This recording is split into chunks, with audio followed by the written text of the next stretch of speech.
Okay, so welcome to our installation tutorial for Python and Visual Studio Code. The first thing you're going to want to do is install Python. And if you're running a Windows machine, you can go down to your search bar and type in Microsoft Store.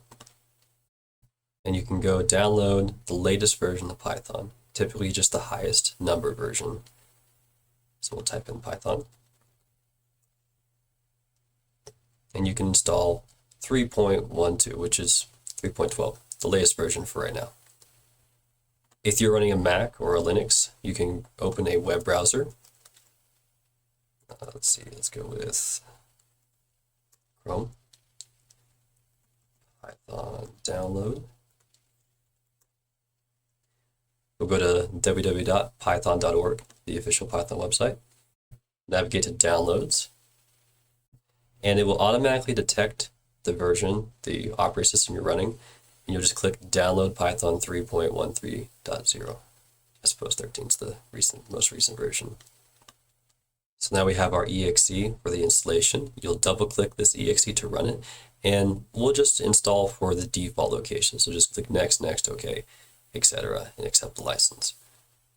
Okay, so to download and install Visual Studio Code, our development environment, you can also go to the Microsoft Store.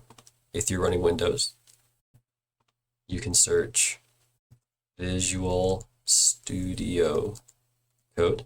Now keep in mind Visual Studio and Visual Studio Code are two separate things. We are working in Visual Studio Code. And it will be this one right here, the one that's free. My computer's taking a second to load it. But basically, you'll click Install here if you're running Windows. If you're on another operating system, or if you don't want to use the Microsoft Store, you can just look it up online. And it'll be code.visualstudiocode.com. Click here. And it'll automatically detect the operating system you're running. You'll click Download for whatever version.